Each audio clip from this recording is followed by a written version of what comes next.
por batería, por todo. Bueno, listo.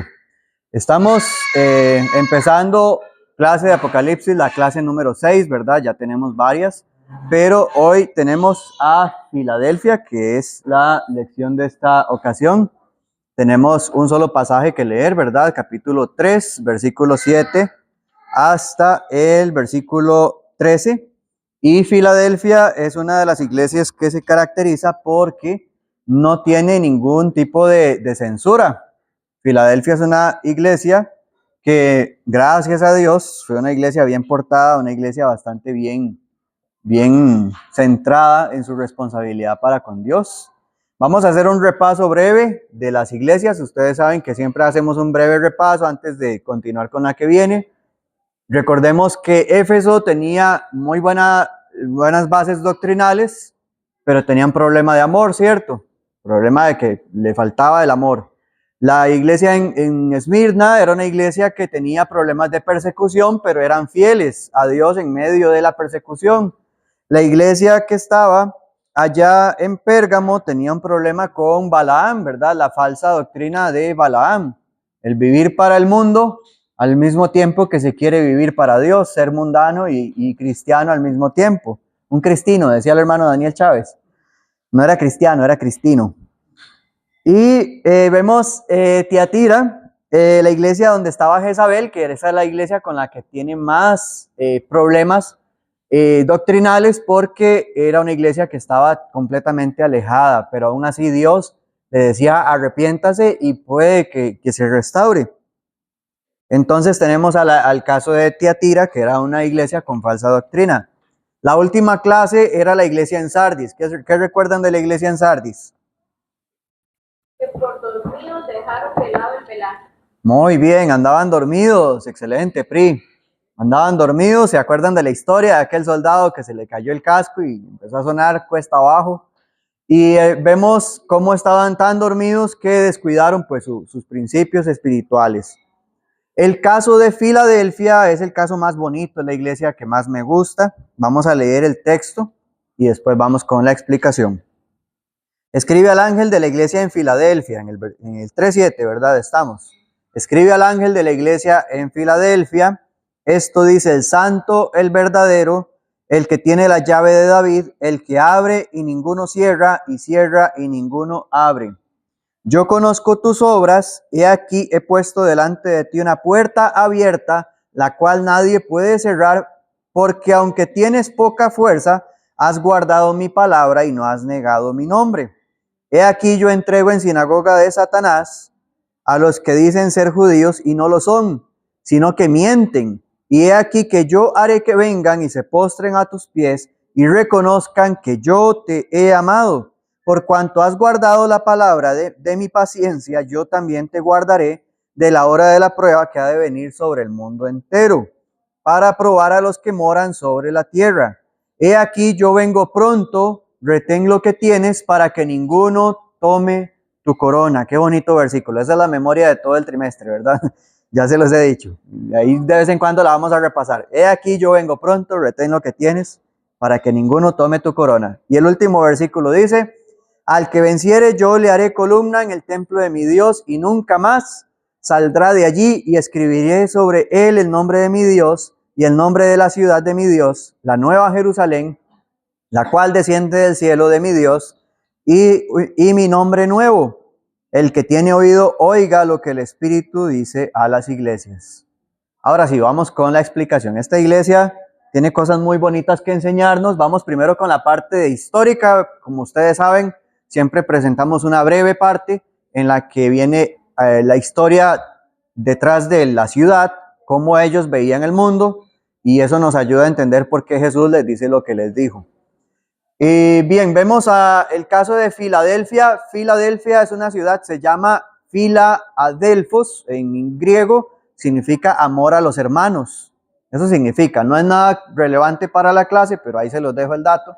Filadelfia significa amor a los hermanos. Y luego vemos que es una ciudad fundada para helenizar la región de Asia Menor.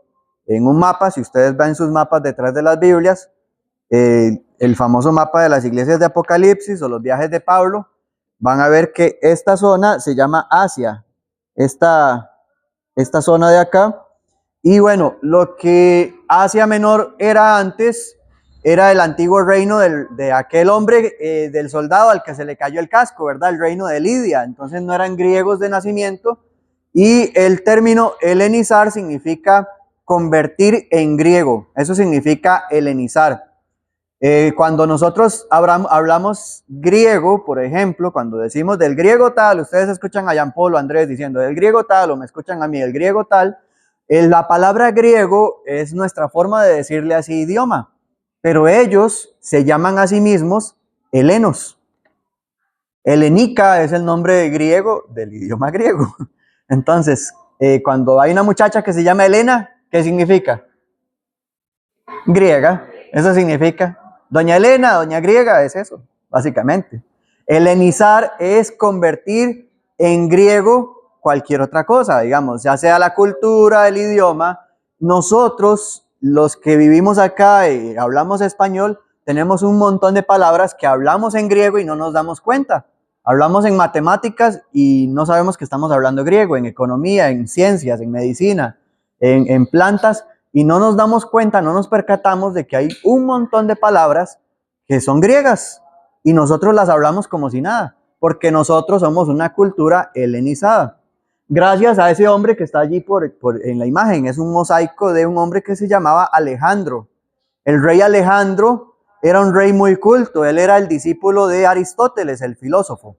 A pesar de que tuvo grandes problemas, este hombre no era nada cristiano, él era terrible, mal portado por un montón de formas, de problemas que tenía morales, pero él tenía el afán de compartir su cultura, su idioma, sus avances científicos, la filosofía de los griegos con todo el mundo. Entonces creó ciudades para helenizar, muchas ciudades. Una de esas era Filadelfia, también Alejandría de Egipto, fundó otra Babilonia, que era la Babilonia para helenizar. Entonces fundó muchas ciudades para predicar el idioma griego, básicamente. Y gracias a eso fue que en todo el mundo se convirtió en universal el idioma griego. ¿Cómo se escribió la Biblia? ¿Cuáles son los idiomas de la Biblia? Hebreo, griego y arameo. En hebreo y arameo eran los idiomas que se hablaban en Israel antes de que esto sucediera. Pero cuando Alejandro hizo esto de helenizar el mundo que él conquistó y él difundió el idioma griego, entonces Dios, en su sabiduría, tradujo la Biblia al griego. Nosotros tenemos una traducción al griego completa, tanto Antiguo Testamento, se llama Septuaginta, y el Nuevo Testamento en su totalidad fue escrito en griego. La sabiduría de Dios había previsto que todo el mundo en aquel momento tuviera un solo idioma para poder difundir la Biblia en ese mismo idioma. Qué interesante, ¿verdad? La historia de esto. Porque gracias a eso es que la Biblia se difundió de una manera sumamente rápida. Entonces, Filadelfia era uno de esos centros de difusión del idioma. ¿Qué tiene que ver esto con la iglesia? Ya casi vamos a ver. Y otra cosa es que tenía muchos templos. Este es un caso de un templo griego, no es precisamente un templo de Filadelfia, es nada más un templo griego. Y la característica de los templos griegos es que tenían muchas columnas que se llaman jónicas. Las columnas jónicas son esas que tienen un montón de rayitas, o también se llaman dóricas, hay otros estilos. Jónicas, dóricas, micénicas tienen ese mismo estilo, que son como con rayaditas, ¿verdad? Tienen como rayitas verticales. Y esas columnas las donaban los hombres poderosos, la gente que tenía mucho dinero en la ciudad, donaban y decían, yo le doy una columna al dios Zeus, yo le doy una columna a la diosa Artemisa. Entonces ellos donaban esa columna y les escribían debajo el nombre de esa persona. Como que digamos, Cintia le donó a la diosa Diana de los Efesios una columna. Entonces vamos a ponerle el nombre Cintia en griego y la ponían ahí como una placa conmemorativa, ¿verdad? Eso se hace hasta el día de hoy, ¿cierto? Allá en el Parque Nacional tenemos estatuas, ¿verdad? De los héroes de la batalla de Rivas, por ahí.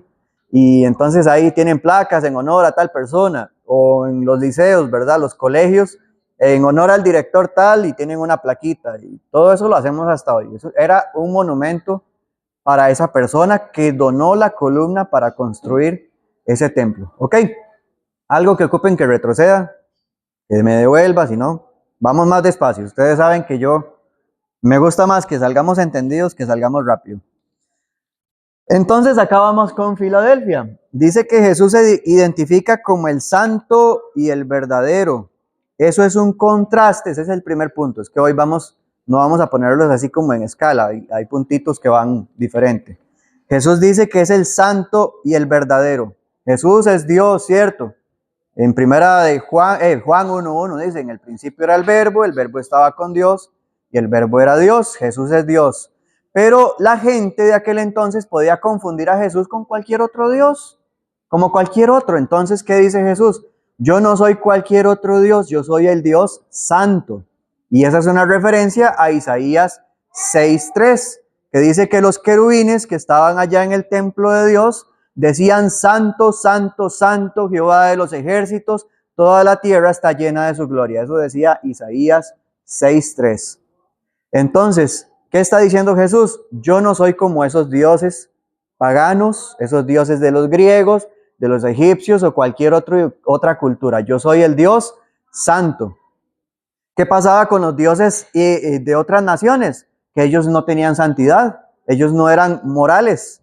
Voy a ponerles, dice por allá, ¿verdad? Uno de TikTok, el de los chismes mitológicos. Dice un influencer, ¿verdad? Que anda por allí, lo cuenta a modo de chisme, las mitologías de esta gente, que Zeus era un mujeriego. Zeus andaba con un montón de mujeres, diosas y humanas. Y dice por allá, bueno, que Afrodita andaba con un montón de hombres porque era la diosa de la fertilidad, que Hércules asesinaba. Bueno, hay un montón de chismes en este tipo de mitología, hay un montón de inmoralidades, escándalos entre los dioses, y ningún ídolo o un dios de estos paganos, dios de minúscula, ¿verdad? Ninguno de ellos mostraba ser santo, ninguno mostraba ser puro. Eran egoístas, eran lujuriosos, eran envidiosos, que Hefesto tenía envidia de Ares y el otro tenía envidia de aquel otro y este tenía celos de aquella otra, aquella la convertía en araña a la otra. Y así eran las historias de los dioses griegos, eran historias. ¿Alguno ha leído la Odisea? Cuando estábamos en el cole nos ponían a leer la Odisea, ¿verdad? Y ya sabemos cómo es esa historia. Bueno, Zeus era un mujeriego, aquel otro Hefesto era un necio, ¿verdad? También. Molestando al pobre Odiseo y el otro en el mar, dando vueltas. Entonces, esa era la forma de ver ellos a los dioses. Con Jesús no topamos con esas experiencias. Jesús no es el malicioso, le voy a hacer una broma a la hermana Gis para que vea. No, el Señor no le hace esas cosas a su pueblo, como los dioses griegos que hacían travesuras. Dios no hace eso con nosotros. Y el Señor es el verdadero. Las estatuas, los muñecos. Cuando yo paso con Hadas al frente de unas estatuas, vea qué bonitos maniquís, dice la chiquita, porque ya saben que son muñecos, son Barbies y muñequillos, esas estatuas no son nada. Son seres de porcelana, de cerámica, son vanidad todos ellos. Dice el profeta Isaías, son vanidad, son huecos por dentro. Entonces, hermanos, Jesús no es falso, Jesús no es una obra de mentira. Hay evidencia, usted tiene evidencia. Si usted se mete a internet, yo no le recomiendo que ese sea su método de aprender, pero a veces sirve. Y usted busca historicidad de Jesús y va a aparecer un montón de contenido que dice que Jesús es un hombre, que fue un hombre histórico real, que sí existió Jesús. Jesús existió en la historia. ¿Y cuántos documentos hay de que demuestran de que Jesús existió? Sobrepasan los 5,000, sobrepasan un montón de documentos. Ahora, la gente dice, Sócrates existió, el filósofo Sócrates. Sí, Sócrates también existió, es un filósofo. ¿Cuántos documentos prueban que Sócrates existió? Solo uno. Los escritos de Platón. Solo un papel. Y la gente se convence un montón porque Sócrates existió, que fue un filósofo y esto y lo otro, porque un papel se los dijo en la historia. Y hay como más de 5,000 escritos que dicen que Jesús existió y no lo creen, ¿verdad? Jesús demuestra ser verdadero, la historia lo confirma, Jesús demostró ser Dios, la resurrección es un hecho real, también demostrado. Entonces, bueno, no voy a ahondar más en esto, pero 1 Juan 5:20 también dice, estamos en el verdadero, en Jesucristo, y este es el verdadero Dios. Así que ahí tenemos, Jesús es nuestro Dios y Salvador, el único Dios verdadero. Y Él es el que tiene las llaves. ¿Se acuerdan de cuál era el problema más grande que había para todas las iglesias? Los romanos, que querían matar a cristianos. Estaban persiguiendo a aquellos hombres, a aquellas mujeres cristianas. Estaban matándolos, pero dice Jesús, yo tengo las llaves. Cuando decimos que Él tiene las llaves, ¿qué habíamos dicho en la lección anterior? Él tenía las llaves de la muerte y el Hades. ¿Qué significa? Que Él puede abrir y cerrar Él puede abrir y cerrar el Hades cuando Él quiere, sacar a la gente cuando Él quiera, resucitar a quien Él quiere. Es básicamente eso. Él tiene la llave de su reino. La llave de David significa la llave de su reino. Dios, en otro tiempo, en el Antiguo Testamento, había prometido que ese reino es el reino de David. ¿Qué gritaba Bartimeo el ciego? Jesús. ¿Y cómo le llamaba a Jesús? Hijo de David, correcto. Porque en el segundo libro de Samuel, capítulo 7, todo el capítulo 7 de Samuel, Dios le había dicho a David, perdón, ya me dice un colocho. Dios le había dicho a David que Dios establecería un reino a través de uno de sus descendientes y ese reino iba a ser para siempre. Luego en los profetas, constantemente, Ezequiel 35 o 36, por esos sectores, Isaías 2, todos los profetas en muchas ocasiones hablaban de David, que viene David, viene el hijo de David, viene el David verdadero, viene el siguiente David que va a gobernar sobre su pueblo. Entonces, ¿qué estaban diciendo los profetas? Que viene un reino que es del hijo de David. Entonces, las llaves de David son las llaves del reino de Dios. El Señor no ha perdido esas llaves. ¿Tiene el Señor poder sobre su reino hasta hoy? Claro que sí.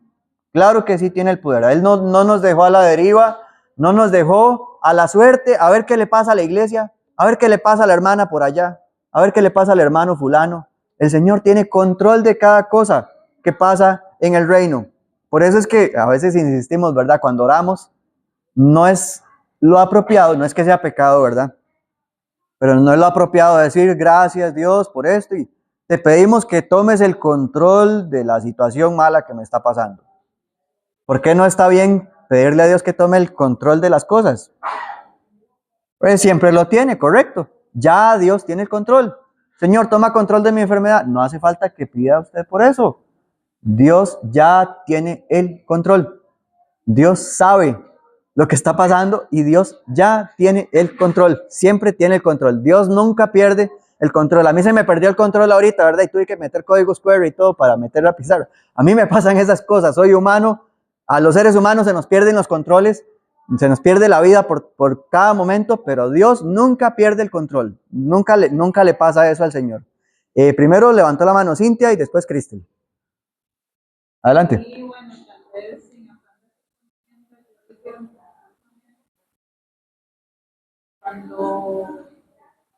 cuando uno dice Dios,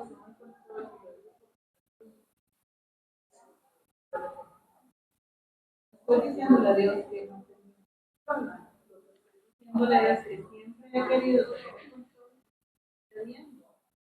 Mi manera de decirle, bueno, También pasa. es una manera de rendir. Sí. Dios no usted no puede tener control, pero se lo estoy dando. Es una manera de decirle, he querido tener el control, pero renuncio a eso. Sí, dentro de ese contexto sí es válido, es decir, Dios tiene el control de todo lo que pasa, pero a veces uno quiere pelear con Dios, ¿verdad? Y uno dice, yo soy el que quiero dirigir, yo soy el que quiero hacer las cosas con este rumbo, y uno dice, no, Señor, ya no puedo controlarlo, toma.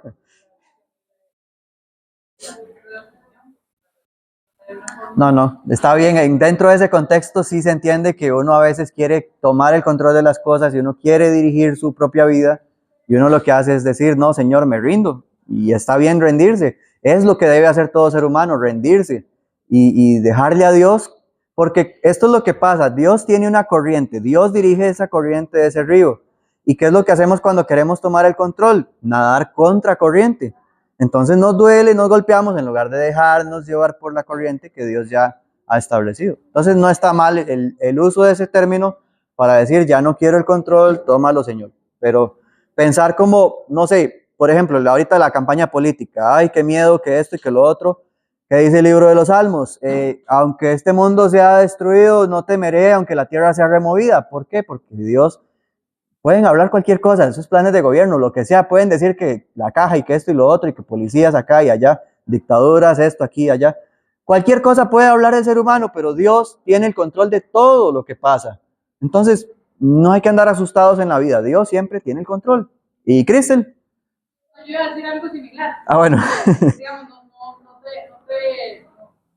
no tenía la idea de decir que no, que esa frase no se dice o así, pero sí lo que iba a decir va muy de acuerdo a lo que ustedes están diciendo. Yo iba a decir, y a veces nos toca decirle a Dios eso porque hemos querido controlar por mucho tiempo todo lo que hacemos en nuestra vida, y lo digo de una manera muy personal. A mí siempre me gusta controlar mis cosas, asegurarme que todo esté bien hecho y todo, y cuando entonces ya no puedo, entonces ahí sí, no, Señor, encárguese usted, porque ya no puedo. Y no debería ser así, ¿verdad? Porque deberíamos confiar plenamente en el Señor desde el principio. Correcto. No querer controlar yo, y cuando ya entonces mis manos humanas ya no pueden, entonces ya, mejor entonces sí encárguese usted, ¿verdad? Y lo digo porque me pasa con mi hija, ¿verdad? Sí. Ahora andaba Sí nos pasa. un nuevo que le regalaron, y ella trata y no lo puede abrir. Entonces, mami, ¿me ayudas? Ahí sí, ¿verdad? Pero cuando ya no puede, entonces ahí sí cede, ¿verdad? Entonces, a veces pasa igual con nosotros como humanos, y no es que esté mal, porque está en nuestra naturaleza, queremos tener el control de todo lo que hacemos, de todas las decisiones que tomamos, de todas las cosas que nos pasan, y cuando algo pasa fuera de ese control que uno quiere tener, entonces ahí sí podemos ceder. Sí, es muy bueno su aporte porque ahí es donde uno dice, ¿por qué solté a Dios para seguir mi propio rumbo y en lugar de seguir dependiendo de él? Katy. Ya, bueno, todo bien. Bien, continuamos. Entonces, ¿quién tiene las llaves? ¿Quién tiene el control de nuestras vidas? Solo Dios. Usted no tiene llaves, usted es un hijo. Nosotros somos hijos de Dios. Usted no le entrega las llaves a sus hijos. La vez pasada yo dejé la puerta abierta sin querer, ojo, sin querer. Nada más escucho que sonó el portón y agarró camino esta niña, se fue a la casa de la tía, por dicha vivimos cerca. Se escapó, no pasó una, sino como 2 veces. Yo ya sé, ¿quién tiene la llave? El adulto, Dios es quien tiene el control. Él pone la llave porque sabe cuando nos portamos mal y queremos escaparnos. Dios tiene las llaves, hermanos. Dice acá Mateo 28 y 18, toda potestad me es dada en el cielo y en la tierra. En otras palabras, si Dios tiene toda la potestad, ¿qué potestad tiene Byron?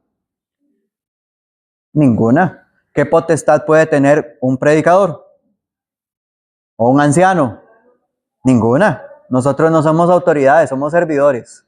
Siempre tengamos eso presente. La vez pasada me peleé en el buen término, ¿verdad? Me peleé con unos hermanos que querían imponerme qué hacer y fue como, discúlpeme, somos consiervos en Cristo, no, usted no es mi jefe, no estamos uno encima del otro, somos consiervos, no tenemos que tratarnos de uno encima del otro porque así no funcionan las cosas en el reino de Dios. Quería ponerse en lugar de jefe. Nosotros no tenemos ninguna potestad. En política igual, nadie tiene potestad de nadie. Dios tiene el control de todo, todo, hermanos. El día que Dios no tenga control de algo, Él deja de ser Dios. Entonces, Dios siempre tiene el control. Dios siempre tiene el control. Qué importante es eso. Dios es el que tiene las llaves. Jesús tiene toda autoridad sobre su reino cada día. Todo lo que nos pasa, hermanos, es con el control del Señor. Ahora, ¿qué es lo que le está diciendo a la iglesia? Vamos a contextualizar. A la iglesia le está diciendo que Él tiene una llave y una puerta abierta. ¿Dios puede abrirle puertas a la iglesia del Señor? Claro que sí, nos abre puertas. Adelante, Heidi, antes de... Sí. ¿Qué relación hay entre el libre albedrío y el que Dios tiene control de todo? Así, vamos a ponerlo en este ejemplo. Todos en este mundo estamos dentro de la mano de Dios. Nosotros estamos dentro de la mano de Dios. Es el control de Dios absoluto. Nosotros tenemos libre albedrío y podemos movernos en esa mano. O sea, tenemos esa libertad de movilizarnos dentro del control de Dios. Nada se sale. Si yo decido apartarme de la iglesia, irme del camino de Dios, hacer con mi vida un camino rebelde, no por eso me salgo del control de Dios. ¿Qué es lo que pasa con esto? Voy a ver si recuerdo el versículo porque aquí me acaba de llegar uno. El Señor es fuego consumidor, ¿cierto?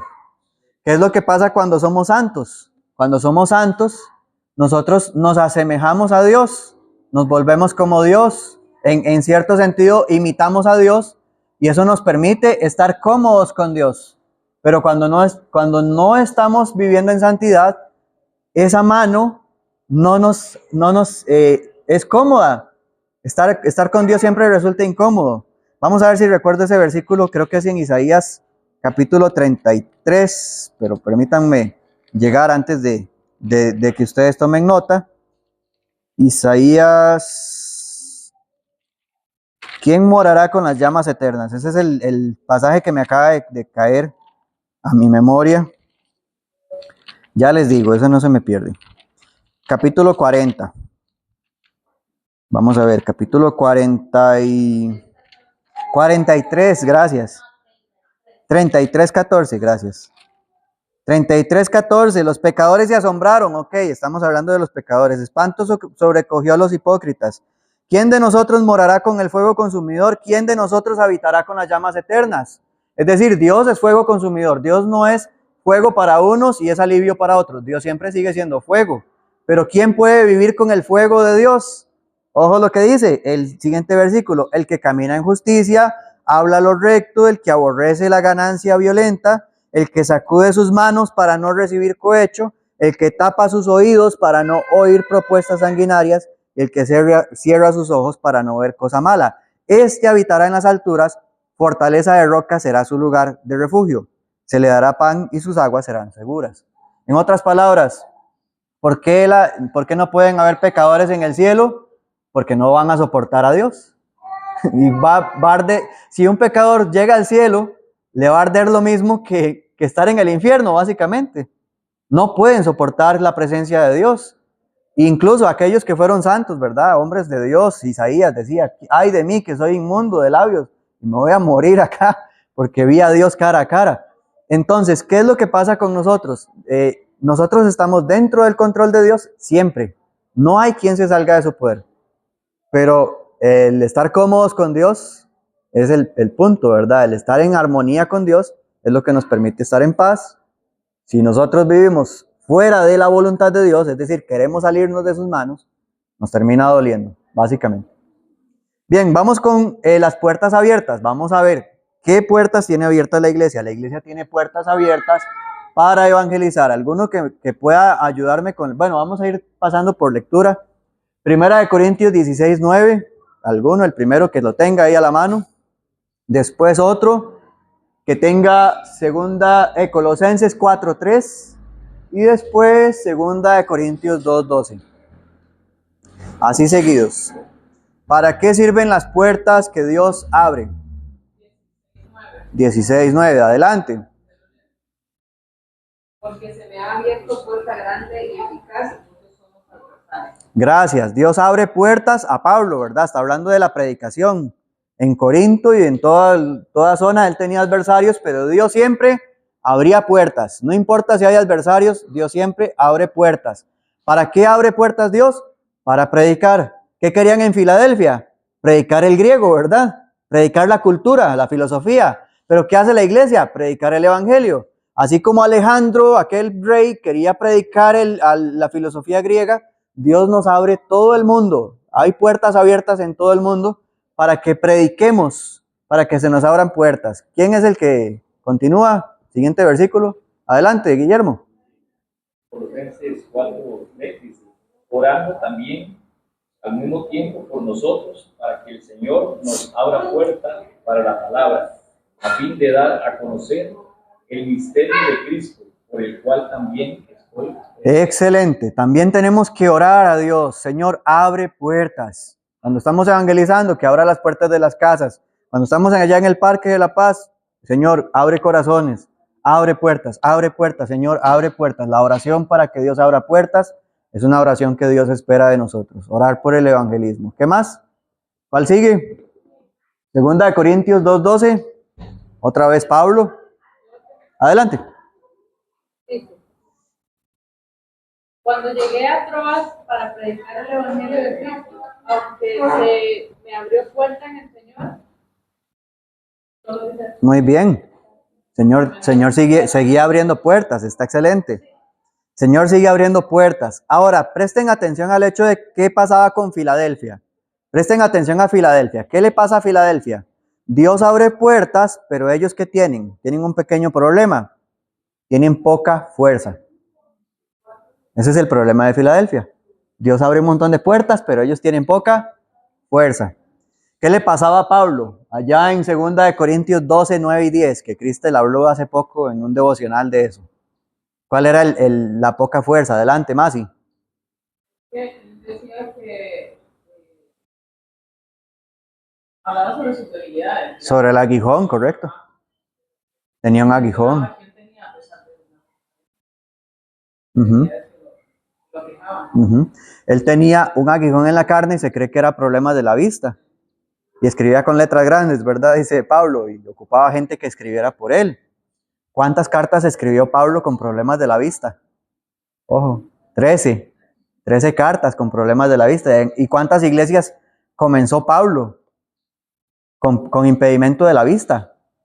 Era una excusa no ver para servir al Señor. Era una excusa decir, a mí me falta la vista. Y decir, empezar a hacer los ojillos así como para que la gente me tenga conmiseración. No, Pablo decía, yo sigo predicando. Con o sin ojos, sigo predicando. ¿Qué problema hay? Tengo poca fuerza, pero el Señor sigue abriendo puertas. ¿Quién es el mismo que dijo que abría puertas? Pablo. Todos los versículos que escribió, que vimos al principio, era Pablo. Pablo con poca fuerza, predicó un montón el Evangelio. ¿Qué dice Primera de Samuel 17, 37 y 47?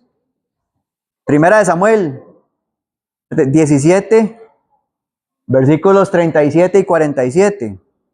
¿Quién está allí en esa historia? Tenemos que ir más Antiguo Testamento, hermanos. Ya vi. 17, adelante, alguno que guste leerlos. 37. Ajá. Añadió David, Jehová, me ha librado de las garras del león y de las garras del oso. Él también me librará de la mano de este filisteo. Y dijo Saúl a David, ve y Jehová esté contigo. Muy bien. ¿Y qué dice el siguiente versículo, el 47? Sabrá toda esa congregación que Jehová no salva con espada y con lanza, porque de Jehová es la batalla y él os entregará en manos. A David ni siquiera le cabían las armaduras de soldado. Era flacucho. David dice, y él cuando era pastor mató un león que le hacía rar. ¿Quién de ustedes, hermanos, se atreve a matar a un león y un oso? Ñau, dijo aquel. No, un oso, un león. ¿Quién se atreve de nosotros a matar a un león y un oso? Y él dice, en el nombre de Dios yo fui y maté a un león y un oso, y este filisteo es cualquier cosa. Eso no vale nada, ese filisteo. Ese incircunciso era una mala palabra, era como cualquier igualado ese. Y luego él dice, ¿por qué pasan estas cosas? Porque del Señor es la batalla, porque el Señor es el que está peleando por nosotros, por todo Israel. Entonces, hermanos, no depende de la fuerza. David era un debilucho, un flacucho, igual que cualquiera de nosotros. No era un soldado, no tenía fuerza. No era alguien que tuviera las condiciones físicas para matar a un gigante, pero Dios le dio la victoria porque Dios le estaba abriendo puertas. Dios le estaba abriendo puertas a David para un montón de cosas. Así que, hermanos, no depende de su fuerza, no depende de su salud, no depende de sus condiciones económicas, no depende de sus flaquezas, de sus debilidades, porque Dios puede pelear en cada batalla con usted. Y a veces nosotros tenemos tantos deseos de servir y a veces nos sentimos tan quebrantados porque no puedo servir y siento que no puedo. Pero, hermanos, esas cosas Dios las considera y Dios ve nuestras debilidades, pero también conoce la valentía con la que estamos trabajando.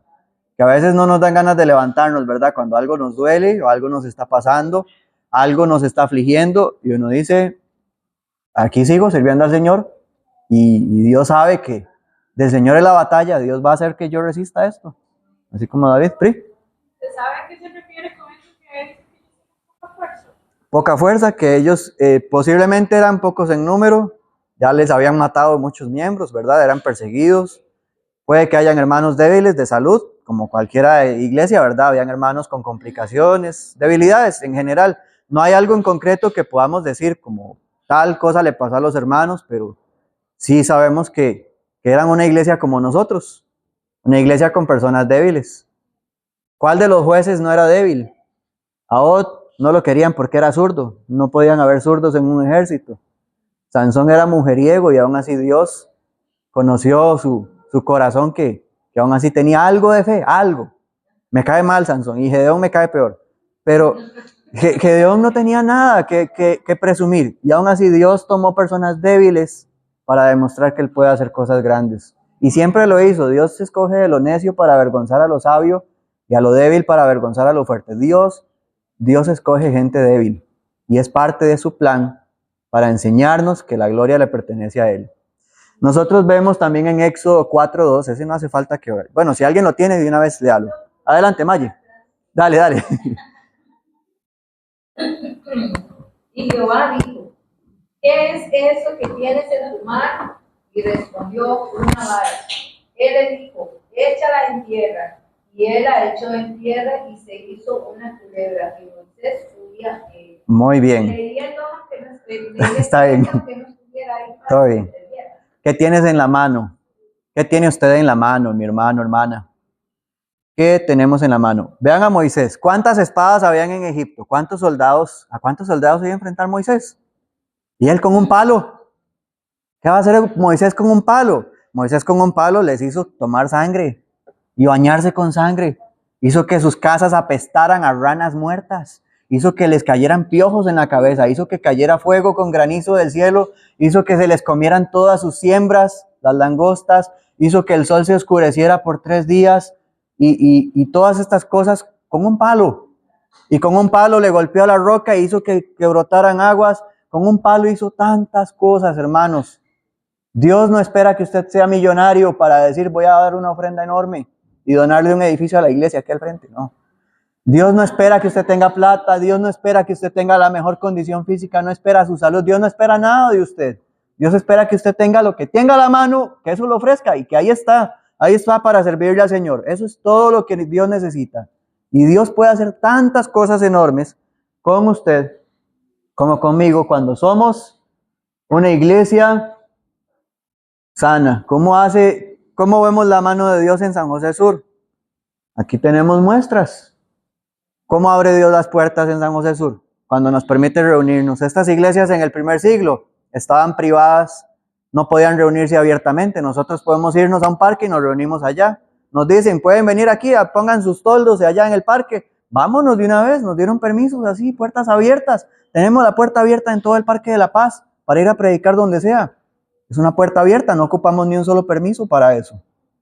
Nos abrieron puertas para poder tener reuniones, para poder estar reunidos en comunión, compartir juntos. Qué bonito es saber que Dios abre puertas todos los días por nosotros. Cuando su pueblo puede tener palabra que se oiga por todo el mundo, son puertas abiertas. Dios abre puertas, imagínense, nosotros estuvimos allá en una escuela, ya esa foto es del seminario, una escuela, se escuchó para muchas congregaciones, escucharon esos seminarios y pudimos difundir la palabra de Dios en un montón de partes. Esa palabra fue llevada a otras personas. Además vemos, bueno, ahí el caso de YouTube no es el caso más presente, no es lo que vemos usualmente, pero en YouTube ustedes ven que hay, dice 678 vistas y dice que ¿cuánto es? 89% son de personas que nunca nos habían visto, nunca. 89%, hermanos, ¿cuántas personas nunca nos habían visto y hoy nos están viendo? Y son personas que vienen de Estados Unidos, México, Colombia, Nicaragua, Perú, República Dominicana, no solamente Costa Rica, estamos siendo escuchados en muchas partes del mundo y eso es algo bonito. Eso es algo que enorgullece a la iglesia en San José Sur, saber que somos escuchados en todo el mundo. Y ¿saben algo, hermanos? Dios nos abrió otra puerta también. Podemos ser escuchados en cualquier idioma. Ya YouTube abrió esa posibilidad. Ahora usted puede escuchar en japonés una prédica de Jean Paul. Y usted lo escucha. Perdónenme los hermanos en Japón si ahí están escuchando. Así se oye el idioma de ellos. Se puede escuchar cualquier cosa, hermanos, en cualquier idioma. Entonces, hermanos, son puertas abiertas. Ya no hay límites para la predicación. No hay límites para que digamos, ay, yo no puedo predicar, no puedo, estoy limitado. A veces yo veo, hermanos, a Jean Paul que viene él solito, agarra un poco de folletos, vine aquí a hacer el aseo con Cristel. Jean Paul vino, agarró folletos, se fue allá al centro comercial del sur a repartir. Son puertas abiertas, hermanos. No hay excusa, no hay excusa. Dios nos abre puertas cuando nosotros tenemos evangelismo y cuando estamos recibiendo tanto apoyo. ¿Saben qué pasa con una iglesia que está muriéndose? Llegan 4 o 5 a hacer evangelismo. Llegan 3, llegan 2, son poquitos. Cuando una iglesia, y se los digo porque yo lo viví en carne propia, estábamos solamente Cintia, Cristel y yo y nuestros bebés evangelizando y tocando puertas. Yo lo viví. Yo sé que es ver morir una iglesia. Y les digo, hermanos, ver el 80% de una congregación evangelizando son puertas abiertas. Es bastante bueno. Y saber que hay hermanos que patrocinan esos folletos. Todo eso que ustedes ven allá en la mesa. Esos son donativos, hermanos que no nos conocen, incluso ellos dicen, déjenos anónimos, no digan quiénes somos. Ellos donan y traen cosas para que tengamos nosotros puertas abiertas. Entonces, hermanos, qué bonito saber eso, que tenemos tantas puertas abiertas. Dios siempre abre puertas para la iglesia y eso es algo muy bonito. Si tenemos esto, a pesar de enfermedades y dolores que sabemos que pasamos, a pesar de carencias económicas que a veces no nos alcanza, si tenemos todo esto a pesar de todas las limitaciones de tiempo, que a veces el trabajo también nos tiene hasta acá, ¿verdad? No nos deja trabajar. Y aún con personas que también abandonan la fe. Esas son cosas que duelen, ¿verdad? Pero aún así Dios siempre abre puertas. Ok, se fueron 3, pero Dios nos bendice con otros 5. Y son cosas buenas, son cosas que Dios hace, son formas en las que Dios limpia su congregación. Son cosas buenas también. Entonces, hermanos, tenemos el poder de Dios con nosotros. Alguien que pueda leer Zacarías 8, 20. Esos versículos son muy importantes. Ya casi terminamos la clase. Ya estamos así como casi de terminar. Y otro con Josué, capítulo 10. Ustedes van a ver que yo soy Antiguo Testamento. Yo sin Antiguo Testamento no vivo. Yo sé que hay hermanos que son pro Nuevo Testamento y es excelente, genial. Pero yo me voy para el antiguo y no lo suelto porque hay demasiado ahí. Eso es sumergir. Eso es como ir a bucear y encontrar perlas en el fondo del mar. Ustedes van a ver. Josué, ok. ¿Ya tienen Zacarías alguno? Ok, Cristel y luego Masi. Dice, así ha dicho Jehová de los ejércitos, aún vendrán pueblos y habitantes de muchas ciudades, y vendrán los habitantes de una ciudad a otra, y dirán, vamos a implorar el favor de Jehová y a buscar a Jehová de los ejércitos. Yo también iré. Y vendrán muchos pueblos y fuertes naciones a buscar a Jehová de los ejércitos en Jerusalén y a implorar el favor de Jehová. Te ha dicho Jehová de los ejércitos, en aquellos días acontecerá que 10 hombres de las naciones de toda lengua tomarán del manto a un judío, diciendo, iremos con vosotros porque hemos oído que Dios está con vosotros. Muy bien, se los explico en forma resumida. Eso no está hablando del Israel físico, está hablando de nosotros. Cuando dice que un judío es un cristiano. Nunca han agarrado a un judío para decirle, muéstreme a Dios, ¿verdad? Y los judíos se limpian la ropa si alguien los toca para buscar a Dios, ¿verdad? Ellos aborrecen a cualquiera de nosotros. Pero está hablando de cristianos. Aún falta mucha gente que llegara a la iglesia. Eso es lo que está diciendo Zacarías. Viene mucha gente a la iglesia. Prepárese, hermano, porque va a haber gente que va a querer, como Masi, que dice que un día esto llegó, yo quiero ir a la iglesia. Lléveme, yo quiero buscar más a Dios. Hay gente que todavía anhela buscar a Dios, y eso es lo que dice Zacarías. Hay gente que todavía nos va a seguir buscando para que podamos predicarles el evangelio. Y tengamos esa fe, Dios espera que tengamos esa fe. ¿Qué sigue con Josué? Masi. No hubo día como aquel ni antes ni después de él, haciendo atendido Jehová a la voz de un hombre, porque Jehová peleaba por Israel. Muy bien. Dios pelea por nosotros. No depende de su fuerza. A veces uno se cohíbe y uno dice, ¿pero qué le voy a decir? No es usted. No es usted el que tiene el poder de convertir a una persona. A veces el decir, vamos a la iglesia, basta. ¿Qué usó Jonás? ¿Qué usó Jonás para poder salvar a Nínive? 5 palabras, no, como 6 o algo así más o menos. Nínive será destruida en 3 días. Eso fue lo que les dijo Jonás de mala gana, con cara larga, odioso. Y todo Nínive se convirtió a Dios, una ciudad entera de 3 días de camino, 90 kilómetros a la redonda. Toda la ciudad se convirtió a Dios con solo esas poquillas palabras. Nínive será destruida en 3 días. Y eso era lo único que decía Jonás. No depende de sus palabras, depende de Dios. Es solo Dios el que abre las puertas. Entonces, hermanos, no es como, ¿qué voy a decir? ¿Con qué folleto me llevo? No. A veces el poder de Dios se manifiesta de muchas otras maneras. Así que, hermanos, retenga lo que tiene para que ninguno tome su corona. Usted tiene una corona. Los que estamos acá tenemos vida eterna. Tenga esa fe, tenga la fe en que Dios abre puertas, que todo lo que Dios hace por ustedes para su bien, para su vida eterna. Y los vencedores, los ganadores van a tener una columna en el templo de Dios. Ya saben por qué viene, ¿verdad? De Filadelfia. De ahí viene la idea histórica. Filadelfia, ¿qué hacían? Escribirle el nombre al patrocinador. Usted está poniendo su granito de trigo, dijo Eric. Usted está poniendo su parte en el trabajo, en la obra de Dios. Usted va a tener un lugar permanente en la casa de Dios. Si usted sigue trabajando, sigue esforzándose, sigue trabajando por el Señor, usted tiene ese lugar seguro con Dios. Usted está allí. Usted está en los cielos. Y ese lugar es permanente. Esas columnas se caen, se hacen pedazos, las columnas de los griegos, de los templos de los ídolos. Pero la columna suya en los cielos permanece. Usted va a estar allí para siempre. Qué bonito, ¿verdad, hermanos? Ser como la iglesia en Filadelfia. Yo siento que esa es la iglesia a la que más nos parecemos nosotros, honestamente. Y Dios primero siga siendo así, nunca falte ese ánimo. Sé que hay también poquitos rasgos de otras iglesias. También hay sus miembros con poco amor. Hay sus miembros que andan con doctrinas ahí escuchándolas que no deberían estar escuchando. Hay sus miembros que andan dormidos, andan detrás del palo. Pero a pesar de que hay miembros que se parecen también a las otras iglesias, lo que más sobreabunda aquí en el sur es una iglesia en Filadelfia. Y eso es algo bonito, es algo de lo cual sentirse muy alegres. Bien, hermanos, terminamos. La próxima semana queda la última iglesia. Ojo, ya la última iglesia. Y siguen las visiones. Allí es un cubo Rubik que vamos a ir haciendo con Apocalipsis. Entonces vamos a ir más despacio, más bonito. Dios los bendiga a todos.